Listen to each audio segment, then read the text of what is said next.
Turkey's foreign minister issued a menacing warning to Israel demanding Jerusalem apologize for the deadly 2010 raid on a Gaza-bound boat by the time the UN report on the incident is published. The United Nations Palmer report is expected to be released in the coming days, possibly as early as Friday.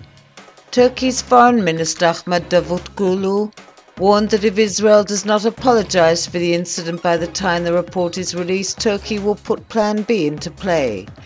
The plan refers to a threat made by Turkish Prime Minister Recep Tayyip Erdogan last month, saying that if Israel does not apologize, Turkey would further downgrade ties with Israel and aggressively oppose it in international forums and also cut economic ties with Jerusalem.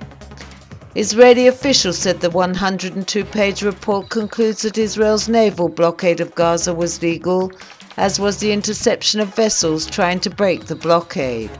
The report shows IHH activists behind the flotilla were looking for a violent provocation and that there was a relationship between the Turkish government and the IHH.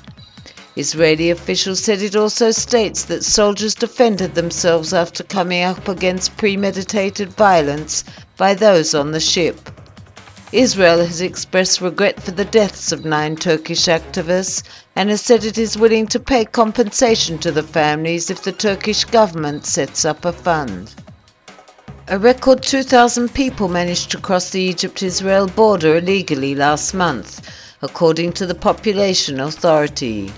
Most came from Africa, while others reportedly came from Turkey and China. Those caught were taken to detention in the Negev, but the Population Authority says 10 to 15% of the infiltrators managed to elude the IDF and reach cities in Israel.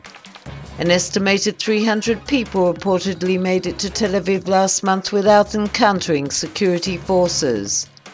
While the army has beefed up its presence along the Egyptian border due to threats of Sinai terrorist planning attacks, in the past 24 hours some 111 infiltrators reportedly crossed the border into Israel. Meanwhile, reports claim Defense Minister Ehud Barak is mulling establishing a strategic dialogue with Egypt and conduct a comprehensive review of ties between the countries, possibly making necessary changes in the military appendix of the peace treaty, Israeli government officials said. Israel deployed a third battery of the Iron Dome rocket defense system outside Ashdod, joining 2 other batteries that were deployed outside of Beersheba and Ashkelon some weeks ago.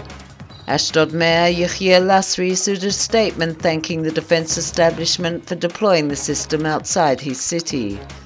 Ashdod has been bombarded by rockets in recent weeks during the escalation of violence in the south, in which more than 160 rockets were fired from Gaza.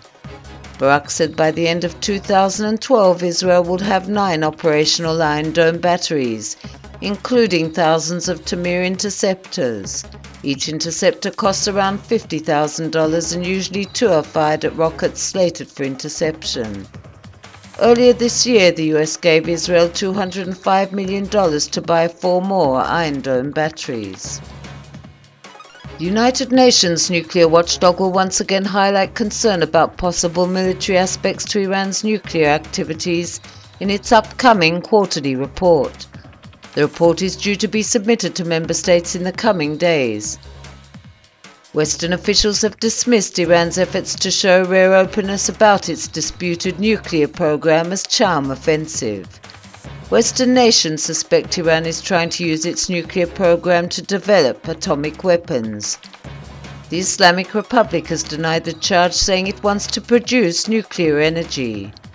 The United Nations International Atomic Energy Agency, tasked with ensuring that nuclear technology is not diverted for military arms, has repeatedly complained about Iran's lack of cooperation over allegations of military-linked nuclear work.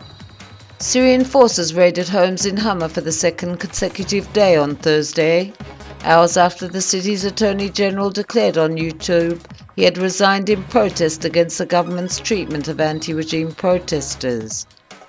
5 months of protests have failed to unseat President Bashar Assad, who inherited power from his father and retains the loyalty of the core of his armed forces. The majority are members of the Alawite minority. Residents of Hama said security police and state militiamen raided homes overnight Wednesday, and on Tuesday night troops backed by tanks arrested dozens in 2 other neighborhoods in the city. The United Nations says some 2,200 civilians have been killed since protests began in March. The Syrian government insists its security forces are operating against armed terrorists seeking to overthrow the government.